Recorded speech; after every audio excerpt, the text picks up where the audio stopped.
start with the game on Saturday. How have the group managed to kind of put that behind them? How challenging has that been to kind of put that in the past ahead of tomorrow? I think the good thing about football games come quick, so we can just focus on Tuesday. Obviously it was a very disappointing result, but you've always got the next game to put the result in the past right. Is that kind of like the way you have to look at tomorrow's game? It's the first opportunity to put what happened on Saturday right?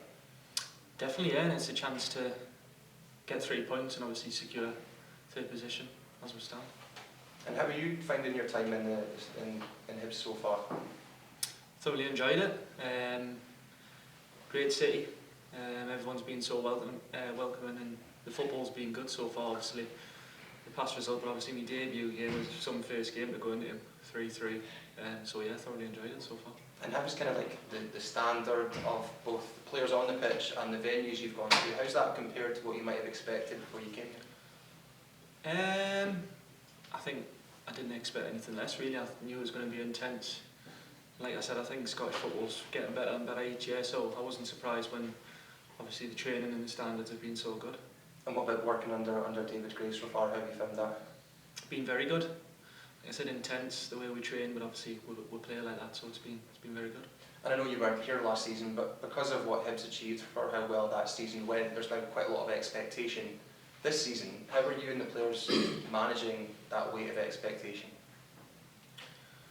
Well, just not thinking about expectation, just doing your job and giving your best every game that you play. And this is the second of 3 games in a week for Hibs. Are you hoping this might be your opportunity to get your first start for the club? Hopefully, yeah. Obviously games come thick and fast, so we'll see. I'll just do as well as I can when I play. And how much do you know of Falkirk, and what kind of game are you expecting from them tomorrow? Me personally, my friend actually used to play for them, so I've been there to watch them. I know it's AstroTurf, and they've had 2 promotions, so they're having a bit of a success story in recent years. So they've got a bit of confidence, haven't they? Obviously 2 promotions and used to winning, so it's going to be a very tough game, especially away from home. So we've got to go there and give it our best and hopefully get 3 points. And can I ask you that friend as you went to see it, and do you remember much about that game when you went to see them? It was Rhys Greenwood. He doesn't play football anymore now. So, what league were they?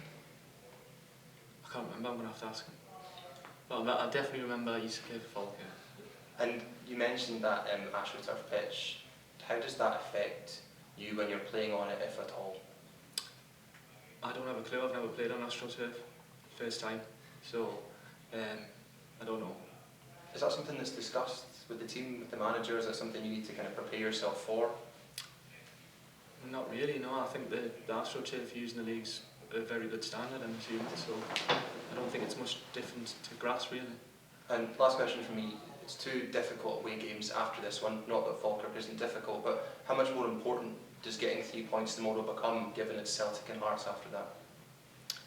I think every game's important to get 3 points, so you've always got to look to the next game and not look ahead, so we'll just fully focus on the Falkirk game and go from there. Cheers. Thank you.